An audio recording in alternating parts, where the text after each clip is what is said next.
A tragedy happened this week in our house. No, not a loss in the family. Well, maybe. Our microwave oven went out. Yes, our microwave oven. Think about it. No microwave means no leftovers. No warmed up 3-day-old coffee. And oh my gosh, no popcorn! Oh my gosh, oh my gosh, oh my gosh!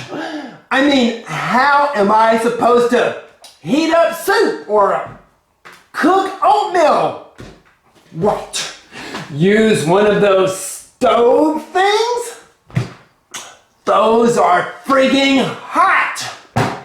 They're dangerous. I stick one of these things in the oven and they catch on fire! Come on! I want my food warm without the dangers of heat. Where are we? The friggin' Stone Age? Or the 1970s?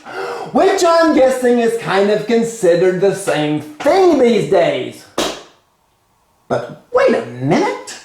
We didn't always have microwave ovens, did we?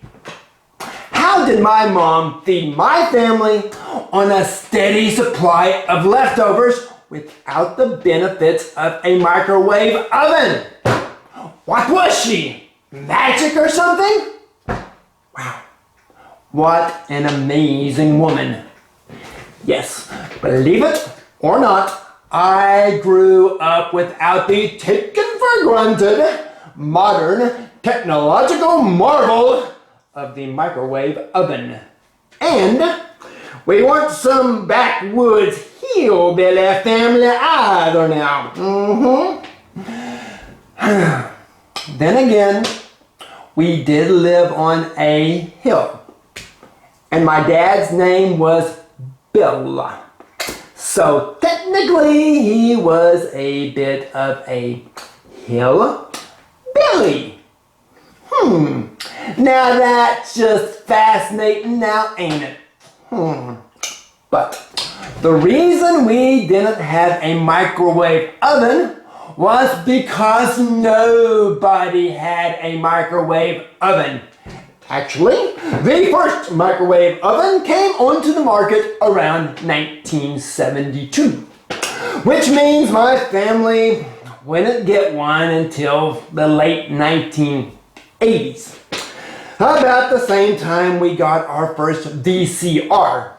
Now, I actually remember the first time I ever experienced the wonders of a microwave oven.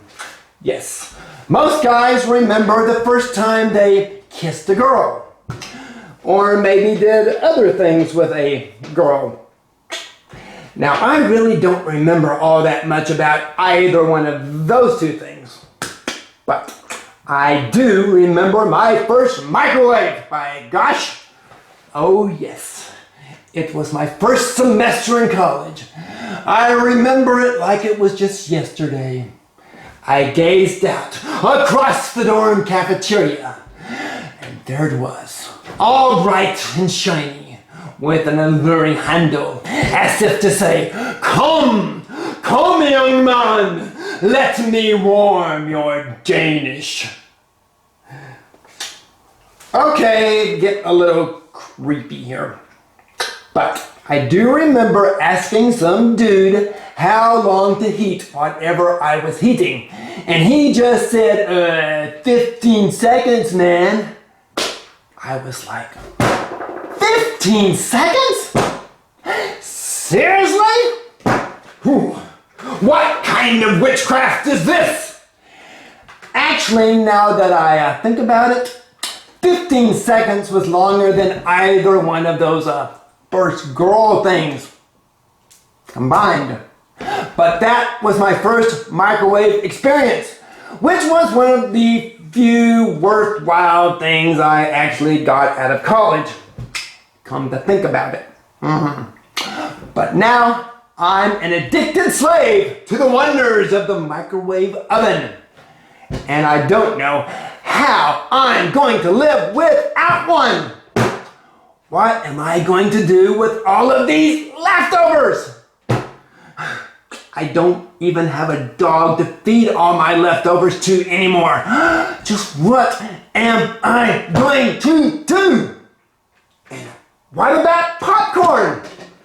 Go back to the days of the popcorn popper? What am I, Amish or something? I mean, these packets won't even fit in this blessed thing. Am I going to have to resort to Jiffy Pop? Do they still even make Jiffy Pop?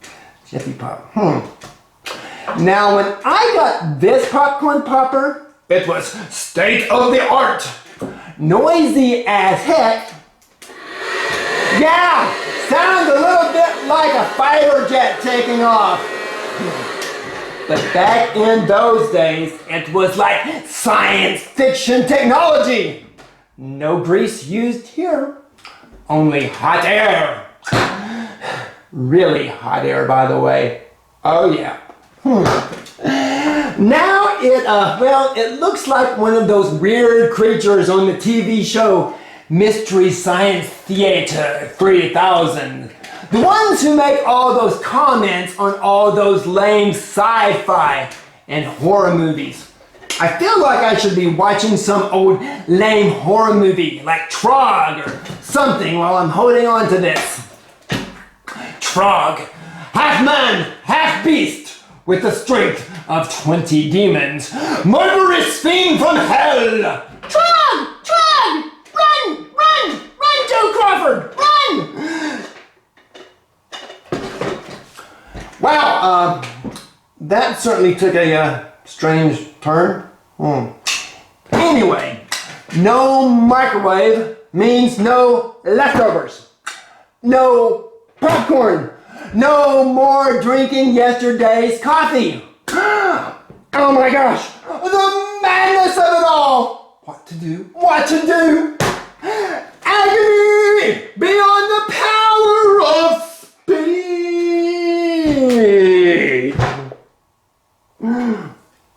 Well, I guess I could just go out and buy a new one. Drug! The strength of 20 demons! But not the strength of 21 demons. Oh, good point! There you go.